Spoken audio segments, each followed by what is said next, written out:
A palavra de uma testemunha. Pensa só no poder que isso tem. Em qualquer sistema de justiça, a palavra de alguém pode libertar uma pessoa ou pode condená-la. Mas o que exatamente faz um testemunho ser considerado válido? A resposta, como a gente vai ver agora, é muito mais complexa e, sinceramente, mais fascinante do que parece à primeira vista. Vamos começar com uma pergunta que parece bem simples, né? Se duas pessoas assistem ao mesmo crime, o testemunho delas deveria ser o suficiente para provar o que aconteceu, certo?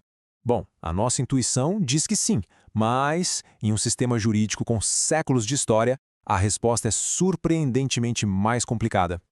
E é aqui que a coisa começa a ficar muito interessante. Se a gente for olhar o Código de Maimônides, uma das obras mais influentes da lei judaica, a gente encontra um princípio fundamental. O contexto é tudo.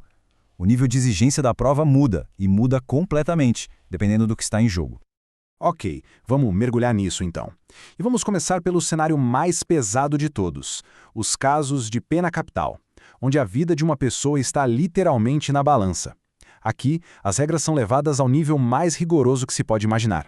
Olha só, em um caso capital não basta que duas pessoas vejam a mesma coisa. Elas precisam formar o que a gente poderia chamar de uma unidade de observação. O que isso quer dizer? Quer dizer que elas têm que ver o ato acontecer exatamente ao mesmo tempo, uma precisa conseguir enxergar a outra enquanto observam, e mais, têm que testemunhar juntas no mesmo tribunal. A lei exige uma perspectiva unificada, sabe? Quase inquebrável.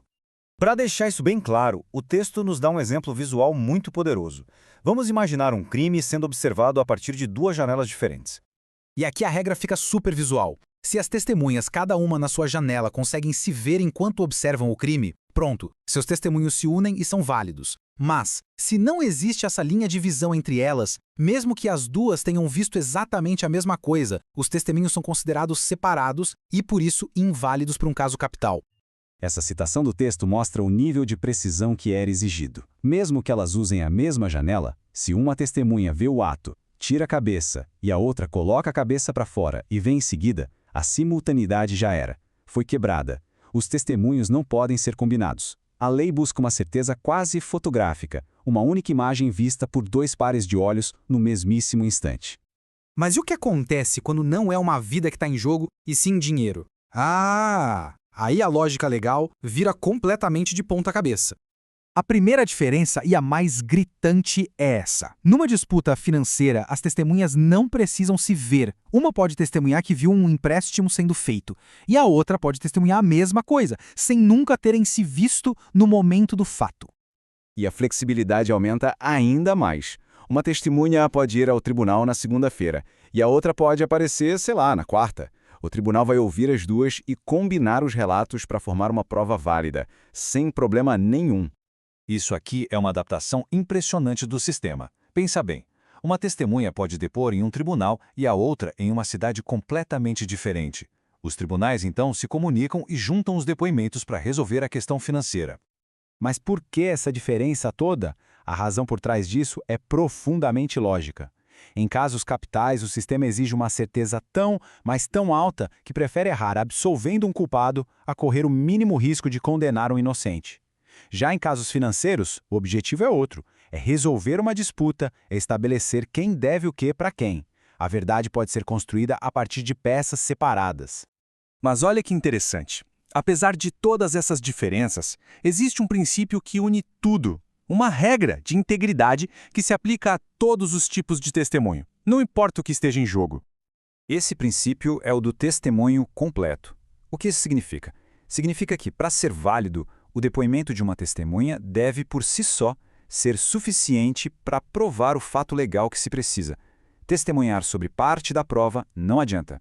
Para a gente entender isso, vamos usar um ótimo exemplo. Digamos que para provar a posse de um terreno, a lei exige uma prova de que aquela terra foi cultivada por 3 anos seguidos. Agora, imagine este cenário. Uma testemunha viu a pessoa trabalhando no campo no primeiro ano. Uma segunda testemunha viu no segundo ano. E uma terceira no terceiro. Juntas, elas cobrem todo o período necessário, certo? O resultado? Inválido. Mas por quê? Porque nenhuma testemunha individualmente pode chegar e dizer eu vi a posse pelos 3 anos. Cada uma testemunhou só uma fração, 1/3 da prova total. Então, os testemunhos delas, mesmo sendo verdadeiros, são legalmente incompletos e por isso não podem ser somados. Um último exemplo, bem memorável para fechar essa ideia. Para provar a maioridade física de alguém, a lei na época exigia a prova de que a pessoa tinha 2 pelos pubianos. No primeiro cenário, a testemunha A vê um pelo e a testemunha B vê outro. Resultado, inválido. Cada uma viu só metade da prova. Agora, olha o segundo cenário. Se a testemunha A vê os 2 pelos e a B também vê os 2 pelos, aí sim o testemunho é válido, porque cada depoimento por si só é completo e suficiente. Tá, vamos agora dar um passo para trás e pensar na ideia profunda sobre justiça que esse antigo código legal está nos mostrando. Resumindo, o que a gente aprende aqui é que a justiça não é uma coisa só, um bloco de concreto. Ela precisa de flexibilidade. O peso da prova tem que ser proporcional ao peso das consequências. Em questões de vida ou morte, a barra é colocada lá no alto, no ponto mais alto possível. E em todos os casos, a integridade do testemunho individual é sagrada. E isso tudo nos deixa com uma pergunta para refletir.